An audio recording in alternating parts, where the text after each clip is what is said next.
Lord దేవుని యొక్క మహాకృపను బట్టి కొన్ని విషయాలు మీతో మాట్లాడటానికి దేవుడిచ్చిన సమయాన్ని బట్టి నేను ఎంతో దేవునికి కృతజ్ఞుడై ఉన్నాను. మన తెలుగు రాష్ట్రాల్లో చాలా దుఃఖకరమైన విషయం చోటు చేసుకుంది. దాన్ని బట్టి తోటి సేవకుడిగా నేను చాలా చింతిస్తూ ఉన్నాను. ఎంత దుఃఖకరం అంటే ఒక మంచి వ్యక్తిని, వక్తను, మంచి డిబేట్ చేయగలిగిన సత్తా ఉన్న జ్ఞానం కలిగిన వ్యక్తిని ఈరోజు మనం కోల్పోయాం.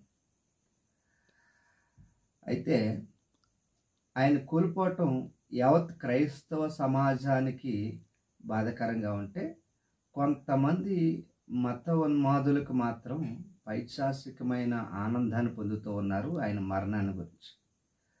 అందులో ఒక అక్క ఈ విధమైన పోస్ట్ పెట్టడం చాలా దుఃఖకరం. చూడండి బ్రదర్స్, ఈవిడనే మాటలు, ఈవిడ చేసిన వీడియో ఒకసారి మనం చూద్దాం. ఆవిడ ఏమని మాట్లాడిందో, ఎలాంటి మాటలు మనకి వినపడుతుంది ఒకసారి చూడండి.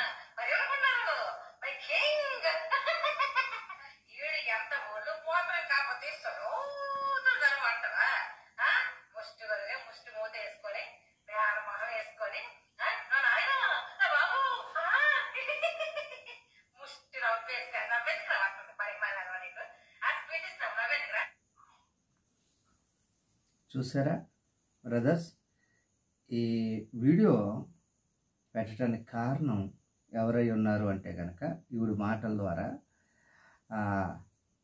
కరుణాకర్ సుగుణ అనే వ్యక్తిని గురించి ఈవిడి కరుణాకర్ సుగుణ గారు ఆడేసుకున్నారు అనేసి చెప్తా ఉన్నారు. అంటే ఈయన మరణం వాళ్ళకి చాలా ఆనందాన్ని ఇస్తూ ఉన్నది. ఎవరు? ప్రవీణ్ పగడాల గారి మరణం ఈ అక్కకి కానివ్వండి, లేక కరుణాకర్ సుగుణ ఎవరైతే మతన ఉన్మాదులు ఉన్నారో వాళ్ళకి చాలా ఆనందాన్ని ఇస్తూ ఉన్నది. అందుకని ఈవిడి చాలా నవ్వుతూ పైచాసిక ఆనందాన్ని పొందుతూ వీడియో తీసి పెట్టింది. అంటే ఎంత ధైర్యం చూడండి. అంటే వీళ్ళు ఆనందించటానికి సందర్భం ఆయన మరణం అయినట్టుమాట.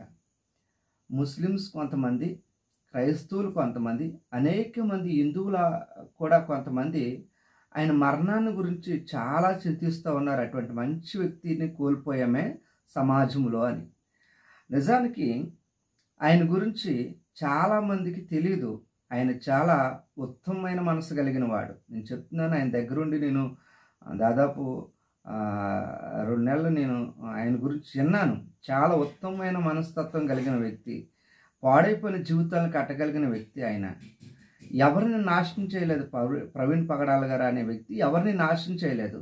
చాలామంది జీవితాలను నిలబెట్టాడు.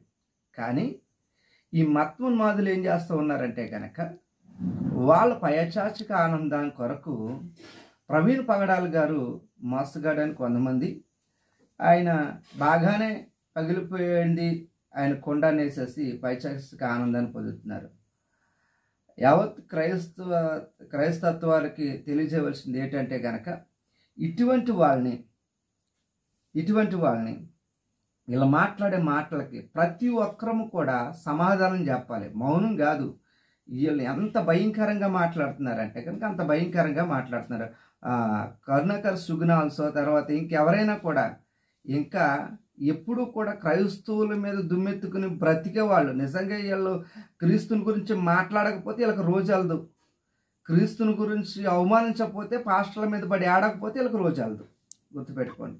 అలాంటిది ఈరోజు మనందరికీ సుపరిచితుడైన ప్రవీణ్ పగడాల్ గారి మరణాన్ని కూడా వీళ్ళు క్యాచ్ చేసుకుంటూ ఉన్నారు. దాన్ని పెట్టుకుని వీళ్ళు ఆటలాడుతూ ఉన్నారు. డబ్బు సంపాదించుకోవటానికి ఈ వీడియో పెడితే బాగా వ్యూస్ వస్తాయి కాబట్టి ఆ వ్యూస్ని బట్టి వీళ్ళు డబ్బు సంపాదించుకుందాం అనేసి ఒక తప్పుడు ఆలోచన. ప్రతి ఒక్కళ్ళు కూడా చాలా బాధపడుతుంటే, చింతిస్తుంటే ఇలా పైచాసిక ఆనందం చేత వీళ్ళు ఆనందం పొందుతూ ఉన్నారు. దీని వెనక మళ్ళీ ఈ వీడియో తీయటానికి ప్రోత్సహించింది ఎవరు అంటే కనుక ఇండైరెక్ట్గా నాకు అర్థమవుతుంది ఏంటంటే కనుక కరుణాకర్ సుగుణ ఈ అమ్మాయి వెనక ఉండి చక్కగా ఆడేస్తున్నాడని అర్థమైంది. డియర్ ఫ్రెండ్స్, ప్రతి ఒక్కళ్ళు కూడా ఈ వీడియోను పోస్ట్ చేయండి. ఖచ్చితంగా మీరు మనందరం కలిసి వీళ్ళ మీద తిరుగుబాటు అనేది మాటలు తిరుగుబాటు కాదు, వీళ్ళకి బుద్ధి రావాలి. ఎవరిని అంటున్నాము, ఎందుకు అంటున్నాము, అంటం వల్ల మనకేంటి లాభం అనే ఆలోచన తొందరలో నీళ్ళకి వచ్చేటట్లుగా ప్రార్థన చేద్దాం. ఖచ్చితంగా వీళ్ళు పైశాసిక ఆనందానికి దేవుడే సమాధానం చెప్పాలనేసి నేనైతే ప్రార్థన చేస్తున్నాను. వీరి కొరకు మనందరం ప్రార్థన చేద్దాము. మరి ఒక గొప్ప మనిషి మీద వీళ్ళు తప్పుడు ప్రచారము ఆనందాన్ని పొందుతూ ఉన్నారు. దీన్ని బట్టి నేను చాలా చింతిస్తూ ఉన్నాను. బ్రదర్స్, ఇటువంటి వాళ్ళని మనం ఉపేక్షించకూడదు. వీళ్ళకి తగిన గుణపాఠం అయితే మనం చెప్పాలి.